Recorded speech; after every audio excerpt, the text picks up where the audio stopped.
¿Ha oído usted hablar de feminicidio?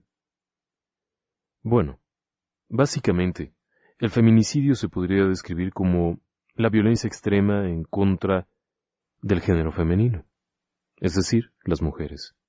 Vaya, inmediatamente nos remite al caso particular de Ciudad Juárez, y ciertamente es un asunto muy delicado.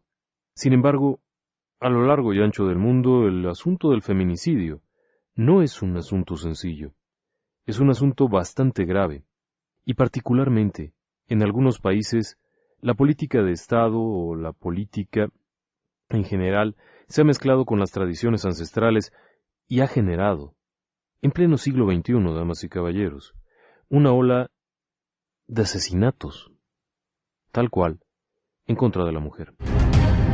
Relatos del lado oscuro. Historias que otras mentes prefieren ignorar. Y esto únicamente por la condición propia del sexo femenino. Pero ha llegado a tal punto que se vuelve prácticamente institucional. Le puede parecer increíble. Le puede parecer una exageración. Sin embargo, es algo que se está documentando actualmente y que ha generado muchos problemas en las sociedades, por una razón muy simple. El balance de género, es decir, que la cantidad de varones sea equivalente a la cantidad de mujeres, asegura la reproducción de la especie. Al romperse este balance, comienza a haber una desproporción, y evidentemente el número de parejas como tal queda reducido de forma dramática. ¿Cómo es esto? Muy simple. Imagine usted que tiene una sociedad en la que hay 100 varones, y en lugar de haber 100 mujeres, hubiese nada más 90. Usted pensaría, vaya, 10 personas se quedarán sin pareja. Pero no es exactamente así. De esas 90 personas del sexo femenino, descuente usted aquellas personas que optan por no tener pareja. Descuente usted las personas del sexo femenino que sean de alguna forma imposibilitadas a reproducirse, es decir, que no puedan tener hijos. Descuente usted aquellas otras personas del sexo femenino que de alguna forma no están en su jurisdicción o se encuentran en una concentración diferente de población.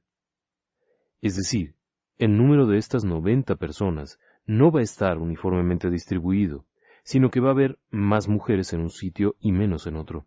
Tomando en cuenta los órdenes de distribución de la población, en algunas aldeas y comunidades, principalmente rurales, en donde se centra más este problema del genericidio o del feminicidio, tendrá usted un índice mucho mayor de este tipo de homicidios o de este tipo de eliminaciones sistemáticas del sexo femenino, y en consecuencia la disparidad llega a ser hasta de 100 hombres por 70 mujeres. Eso significa que 30 caballeros se quedarán sin pareja. Si aún le sigue usted sumando las condiciones precarias, las situaciones de salud que se engendran dentro de estas sociedades, el índice puede llegar a ser de 100 a 50, por lo que la mitad de la población de varones no encontrará pareja. En 2 generaciones, eso significaría que la reproducción se habría reducido por cada 200 ciudadanos. Usted tendría únicamente 50 repuestos, es decir, 50 niños o 50 crías de la nueva generación. A la siguiente generación se repite el patrón, y poco a poco tendrá usted un problema muy grave, un problema en el cual se produce básicamente envejecimiento de la población, y en consecuencia, el número de personas mayores supera al de personas jóvenes, y en consecuencia, la producción de recursos, la producción de dinero, las fuentes de empleo, comenzarán a quedar holgadas. Es decir, habrá más necesidad de empleados que lo que se tenga como posibles reemplazos a quienes vayan jubilándose. Esa economía dependerá entonces de lo que las generaciones anteriores hicieron. Es decir, usted va a tener una población de personas de la tercera edad que no están produciendo ya, que no pueden trabajar debido a su propia condición, pero que sin embargo tampoco hay quienes produzcan. Es una situación de alto riesgo para cualquier sociedad que intente sobrevivir o que intente crecer de alguna forma. Esto está ocurriendo hoy en día, principalmente en comunidades más bien aisladas, más bien rurales, en donde las creencias ancestrales sigan siendo vigentes. ¿De qué países le puedo hablar? Bueno, esto ocurre, por ejemplo, en África, en lugares como Argelia, Sudáfrica, Zimbabue. Ocurre en lugares como el Congo, Namibia, Nigeria, Yemen, países en los que por costumbre se consideraba que una familia debería de dar prioridad o sería más ventajoso tener varones. En estas sociedades, la idea central es que los varones se quedan en la casa paterna, mientras que las hijas se van a la casa de los suegros. En consecuencia, para una familia es preferible tener solamente hijos varones que permanezcan al lado de los padres trabajando, ya que de otra manera, en lugar de crecer la familia y poder aportar mayor fuente de trabajo, mayores manos para trabajar, se reduce el número de la familia.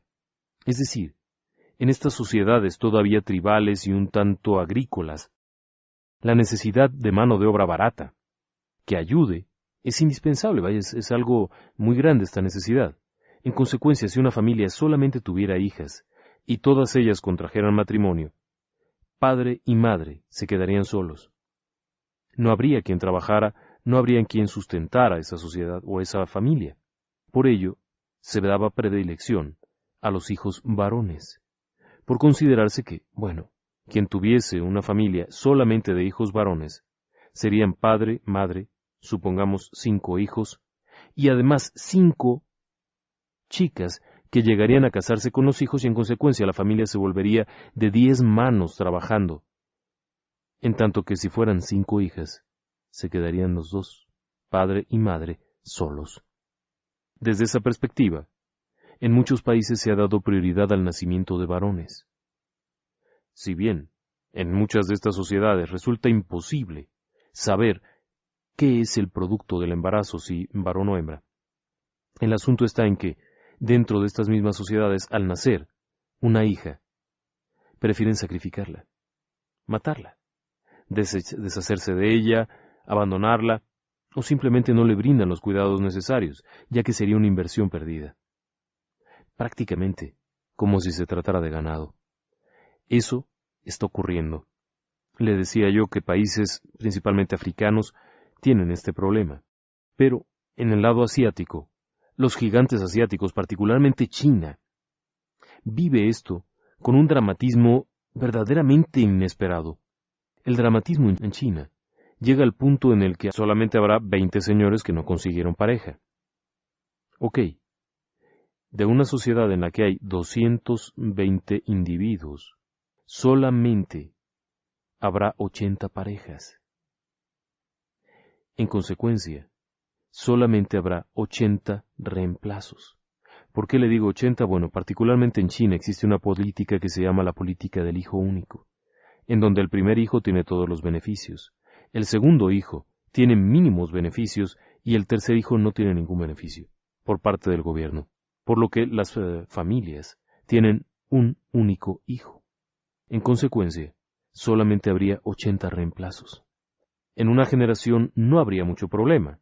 Habría 80 niños felices, pero en la siguiente generación, el patrón se volvería a repetir, y esta vez solamente habría 60 reemplazos, y así paulatinamente la sociedad, tal como lo estamos viendo hoy en día, envejece y comienza a quedarse sin fuentes de trabajo, bueno, sin fuerza de trabajo. Usted pensará, China tiene 1000 y pico de millones de habitantes. Sí, pero la edad promedio ha subido dramáticamente. Es decir, no hay jóvenes.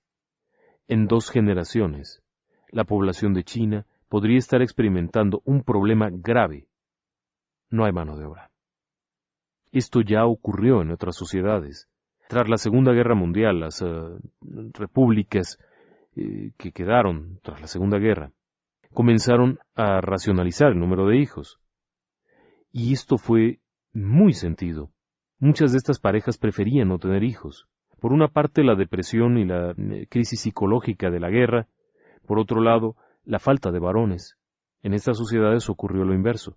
Tras la guerra, la gran mayoría de los varones habrían muerto o quedado lisiados después de la guerra, y hubo una sobrepoblación de mujeres, que no se reprodujeron, que no concibieron y no encontraron pareja. La siguiente generación, que comenzaría alrededor de 1970, experimentó un problema gravísimo. No había varones para trabajar, y tampoco había reemplazos, es decir, jóvenes. En consecuencia, tuvieron que abrir las fronteras y permitir la inmigración indiscriminada de ciudadanos de otros países para reemplazar esa mano de obra que no había. Alemania es un claro ejemplo, pero quizá la Unión Soviética en algunas regiones sea más notorio todavía. En estos países, principalmente en la Unión Soviética, el número de defunciones después de la guerra llegaba casi al 40% de la población. Esto es, de 100 millones que tenían antes de la guerra, quedaban 60 millones después de la guerra, principalmente mujeres y personas de la tercera edad. El resultado: para 1970 las repúblicas que sumaban la ex Unión Soviética tenían una carencia de varones jóvenes. Para 1990 el problema era todavía más grave. Tuvieron que abrir fronteras, traer gente de todas las repúblicas posibles, chechenos, gente de Ucrania, gente de los Balcanes, de donde fuera, con tal de tener mano de obra. Evidentemente, esto acarreó un problema de interculturización, además de que generó un problema de inestabilidad social. La gente nueva no se identificaba con los lugares a los que llegaba, no pertenecía. En consecuencia, con frecuencia, viajaban fuera y abandonaban las fuentes de empleo. Una crisis de mano de obra. Pero eso finalmente es el resultado de un episodio trágico de la historia. Sin embargo, en otros países, como China, no hay tal. El problema es un problema cultural que se ha mezclado con la política. ¿Y el resultado? Bueno, de ese resultado le voy a platicar a lo largo del programa. El asunto de China, como le decía yo, es particularmente delicado. ¿Por qué? Verá, primero, la política se estableció en los años 70, del hijo único. En este sentido, la revolución cultural china evidentemente se dio cuenta que tenían un problema de sobrepoblación y que el Estado como tal no podía contener el avance social. El Estado chino era un Estado sobreprotector, un Estado que administraba todo. Se asignaba, por ejemplo, un automóvil, lo asignaba el Estado. Usted no podía ir a comprarlo, sino que el Estado le asignaba un automóvil a quien considerara necesario asignarle un automóvil. Si no lo requería porque su trabajo no lo ameritaba, se le asignaba una bicicleta. Y si ésta no era ocupada adecuadamente, se le podía retirar. Evidentemente, también la vivienda era el mismo sistema.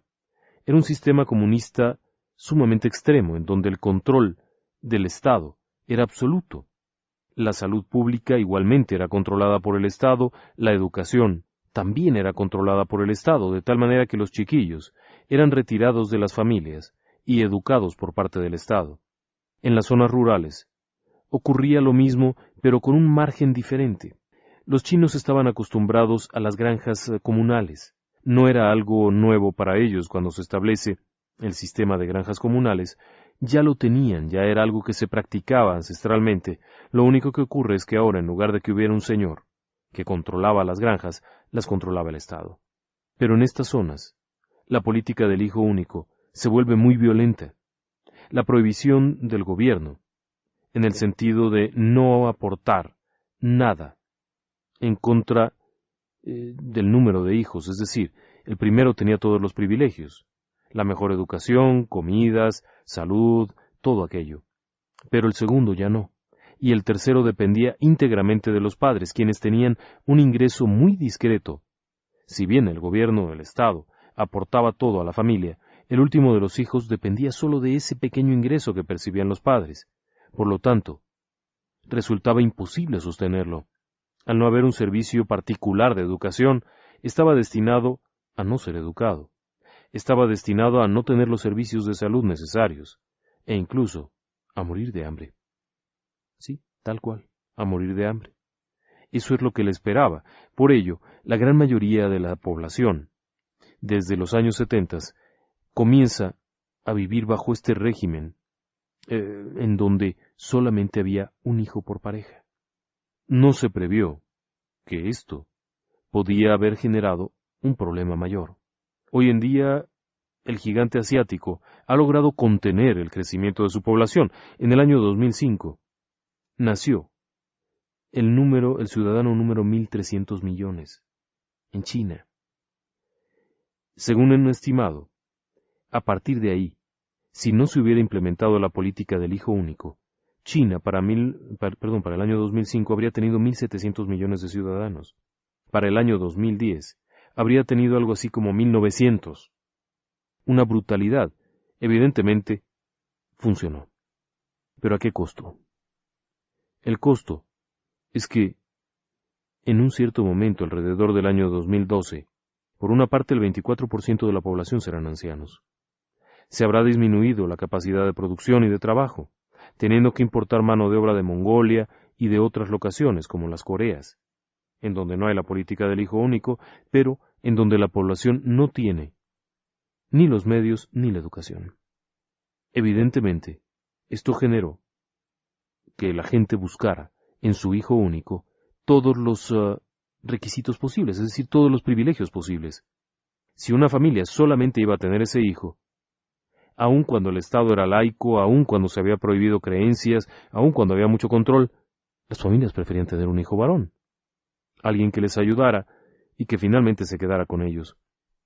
El resultado, bueno, comienza un verdadero genocidio de mujeres. Sí, es la única forma en la que se puede describir esto. Las cifras lo demuestran.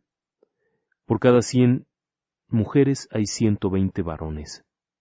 Y el equilibrio, tan dañado, hay en algunas regiones 125 varones por cada 100 mujeres. Esto significa que hay un número muy alto de hombres y un número muy pequeño de mujeres. En otros países del mundo, la cifra es más o menos estable. México tiene aproximadamente 104 mujeres por cada 100 hombres. En otros países, la diferencia es normal.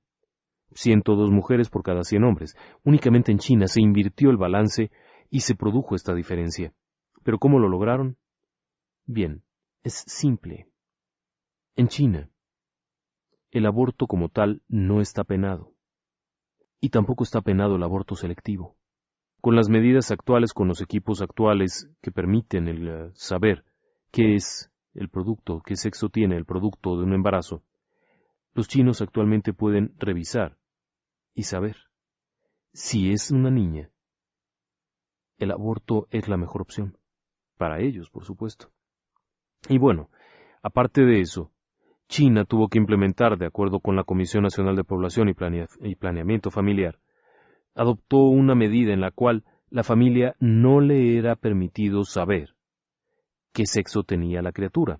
Cuando se percatan de este desechar mujeres de forma indiscriminada, alrededor de 1998, establecen una política en la cual no se permite que los ultrasonidos o ecografías sean utilizados para conocer el sexo del feto.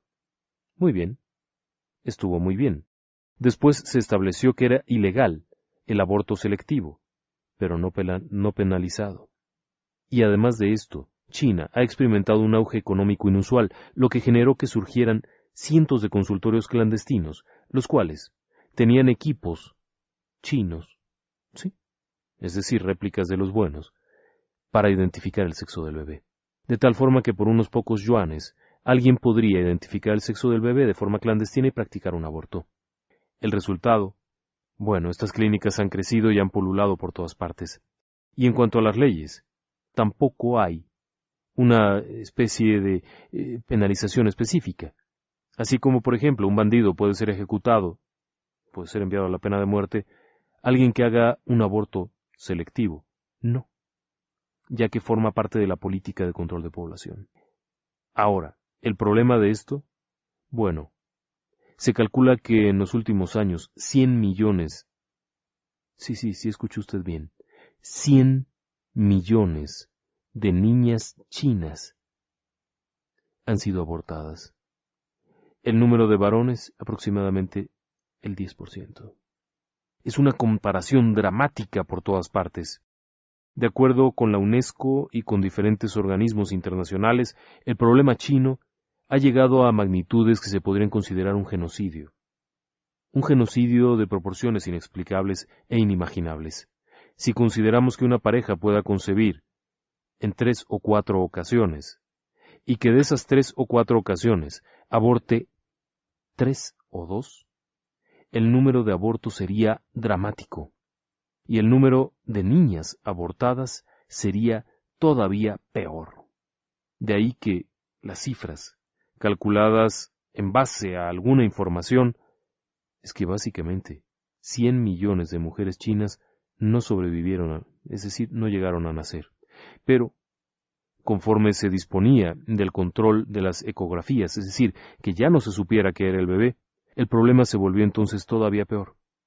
Al nacer una niña, los padres tenían que recibirla, tenían que registrarla, pero nadie los obligaba a mantenerla con vida.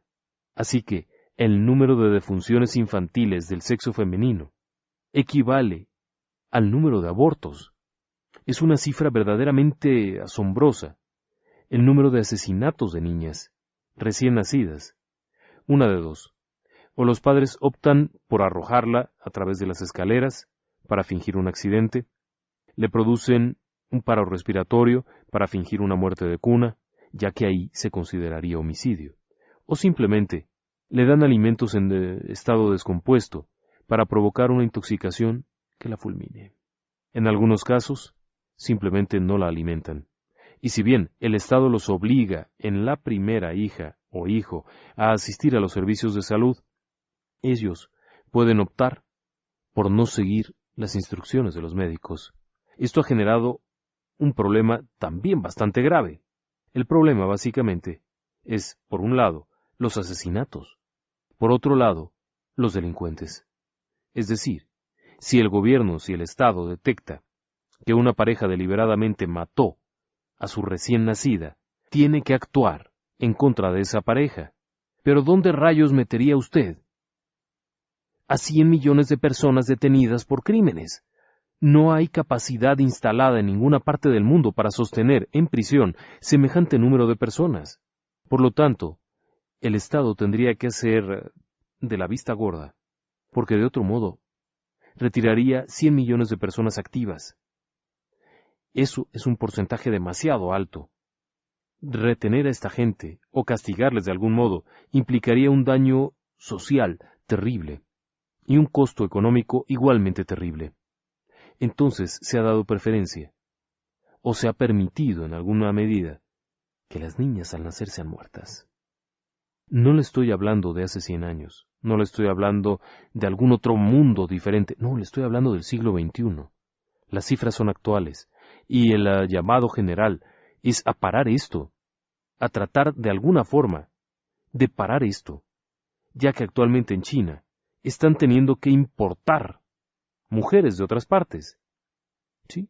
Se calcula que alrededor del año 2005 habría unas 8,000 bandas dedicadas únicamente a secuestrar mujeres en otros países y venderlas dentro de China, lo cual se volvería una verdadera fortuna en cuestión de dinero y un problema muy grave, ya que estas mujeres provienen de Corea, de Mongolia o de otros países de la región cercana, que, por una parte, abandonan sus lugares, no hablan el idioma chino, no dominan la escritura china, por lo que se vuelve una carga, un lastre social.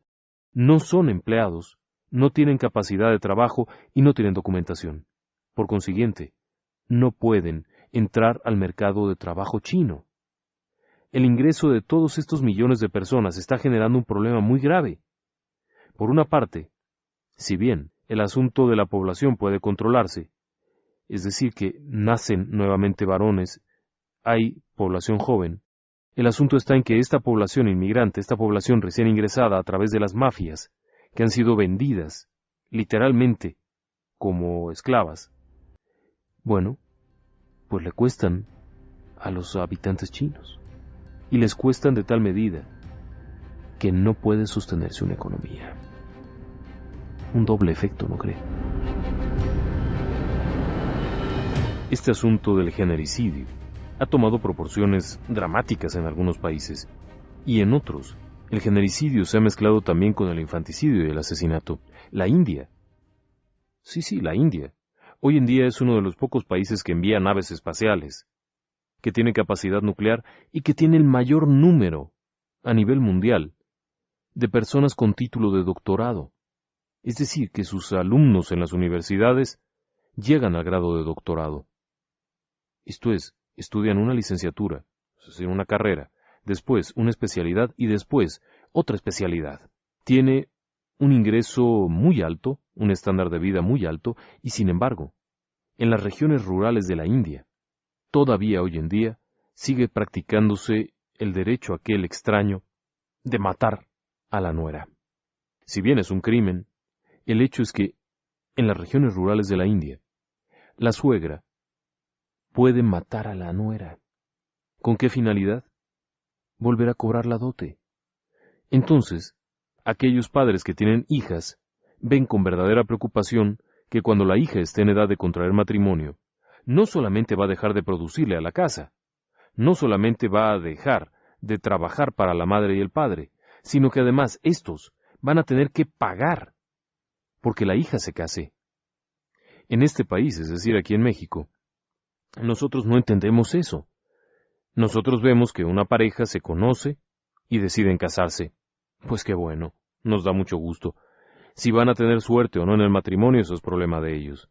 Pero, en la India, para que una chica consiga marido y se case de buena manera, los padres tienen que dar algo a cambio. Y no me refiero a una caja de cerveza o algo similar. No, la dote es una cantidad importante de recursos que pueden ir desde algunos animales de corral, tierras, una cosecha completa o montos importantes de dinero. En algunos casos, incluso, se entrega una casa para que los recién casados vivan, la cual se vuelve propiedad del futuro esposo. En consecuencia, para una familia sería muy buen negocio el que la nuera falleciera y pudieran volverse a casar, y volver a traer otra nuera que volviera a pagar la dote. En cambio, para los padres de la novia resulta un pésimo negocio. Habrían gastado en la crianza, educación, mantenimiento, para que se fuera de la casa y además tendrían que pagar por ello. De ahí que en la India se dé con mayor frecuencia el asesinato infantil femenino, ya que en estas zonas rurales la tecnología no es tan avanzada como para tener a su disposición ultrasonidos y permitir abortos clandestinos. En regiones como Taiwán, Singapur y en otras regiones igualmente florecientes en donde la economía es bastante próspera, la riqueza no ha sido un freno para que ocurra esto. Es más, los lugares en los que se da con mayor frecuencia el genericidio, como se conoce, es decir, el aborto clandestino de productos femeninos del embarazo, es en las regiones más ricas de estas poblaciones. Y esto ha asombrado. Recientemente un artículo de la revista británica El Economista hacía hincapié en el hecho de que en estas regiones, donde la prosperidad es muy evidente, donde el ingreso per cápita es muy alto y las fuentes de trabajo están sobradas, el número de mujeres ha disminuido dramáticamente y por consiguiente ha crecido el número de varones en soledad, los cuales por una parte son mal vistos socialmente. En estas mismas regiones donde se practica el genericidio, el hecho de que un varón no consiga esposa es equivalente a que haya salido vano, es decir, un inútil, una rama sin hojas, y con frecuencia se les ve despectivamente. El problema es que esto ha sido provocado por la propia sociedad, y para compensarlo han tenido que importar mujeres. El resultado no ha sido del todo productivo. Por una parte, se han generado mafias muy importantes que trafican con mujeres. Una esposa se puede conseguir por unas 800 libras esterlinas, $1,000 y pico, en algunas regiones. Pero en otros casos, si se desea que sea una chica un poco más agradable, joven o de apariencia más atractiva, la cifra puede llegar a unos $5,000. Sin embargo, al ingresar al país, esta chica se vuelve una inútil. ¿Por qué? Porque no puede trabajar, no puede salir a la calle, particularmente en China. Las personas inmigrantes ilegales son literalmente cazadas y expulsadas sin previo juicio y sin ningún tipo de derecho. Incluso aún teniendo hijos de nacionalidad china, es decir, que hayan nacido en territorio chino, estos, al ser hijos de una madre indocumentada, se les considera no deseados y son expulsados junto con la madre que tiene que regresar a su lugar de origen, ahora con hijos y sin ingresos. El resultado ha generado muchos problemas, sobre todo en las zonas fronterizas, pero particularmente aquí, lo grave son los feminicidios. Y han llegado a algunos actos verdaderamente ridículos para compensar esto. El asunto de los genericidios ha llevado a que haya estos actos inusuales, particularmente en China. Verá por qué. Si un hombre no contrae matrimonio y fallece, se considera que en la siguiente existencia vivirá una infelicidad absoluta. Es una práctica regular en algunas regiones chinas que en la fiesta de los difuntos, el equivalente al Día de Muertos, que allá es conocido como el Día del Llanto o de las limpiezas de tumbas, las familias acudan a los cementerios copiosamente, llevando consigo inciensos y regalos para el difunto. Estos regalos pueden ser desde ropa, comida, u objetos que se cree podrían serle útiles en la siguiente existencia. No es raro que alguien compre un automóvil de papel y que éste sea quemado sobre la tumba del difunto, de tal manera que le sea provechoso en la siguiente existencia. Una especie de sistema de envíos después de la muerte. El problema es que algunos varones mueren sin haber contraído matrimonio, lo que significa que en la siguiente existencia vivirán un drama literalmente, al estar en medio de varones que sí tuvieron esposas. Estos serán condenados al olvido y vivirán verdaderamente una pesadilla después de la muerte. Como consecuencia, hay una práctica muy rara. Esta práctica consiste en celebrar el matrimonio después de la muerte. Es lo que se conoce como novias fantasma. Consiste básicamente en conseguir el cuerpo de una mujer, que será colocado en la misma tumba del varón, y a través de un ritual, un antiguo ritual de matrimonio, se le declara casado. Y en consecuencia, tendrá familia y tendrá esposa en la siguiente existencia. Es una especie de prepararle el camino. El único problema es que el número de mujeres que fallecen, que tengan las condiciones apropiadas para considerárseles novias, es mínimo en comparación con el número de varones. Y esto evidentemente genera otro problema. ¿De dónde conseguir las novias fantasma? ¿De dónde conseguir los cadáveres para sepultar con los varones muertos? Y entonces, recientemente el gobierno chino descubrió una banda dedicada a vender cuerpos. Sí, el problema es que los cuerpos estaban en vida antes de que los vendieran. Este grupo de gángsters, literalmente una banda de delincuentes, se había dedicado durante varios años a la importación o a traer mujeres de países como Corea del Norte y de otras regiones de China, llevarlas a la región de Shaanxi y comercializarlas. En el momento en el que se lograba una operación o se aseguraba la venta, esta banda de delincuentes asesinaba a la mujer y entregaba el cadáver a los dolientes del varón, de tal manera que se pudiera enterrar junto con el cuerpo del varón fallecido. El precio podía ir desde unos $1,000 hasta $6,000 en casos especiales. Las cifras eran particularmente duras. No hay un estimado de cuántas víctimas hayan corrido a través de esto. La banda fue detenida y fueron enjuiciados por 2 asesinatos. El asunto está en que una de estas personas asesinadas era una mujer de condición humilde y con una discapacidad mental severa. Fue comprada por apenas unos $200, asesinada y vendida en 600. En otro caso, otra ciudadana china igualmente fue engañada y, a cambio de ello, asesinada y vendida. Claro, el asunto aquí está en que varios de los casos fueron protagonizados por la familia. Esto es, En el caso particular de la chica discapacitada mental, la propia familia fue la que la entregó, no fue secuestrada. Los delincuentes pagaron por ella $200. La llevaron hacia la región de Shaanxi, en donde esperaron a conseguir un cliente que pagara $600 a cambio de un cadáver, la asesinaron y la entregaron. En otro de los casos por el que estaban siendo juzgados, la chica fue vendida por su familia. ¿Sí? En este punto, el padre de la señorita, de esta mujer, de unos 26 años, literalmente la vendió, aún sabiendo que iba a ser asesinada, para ser vendida como novia fantasma.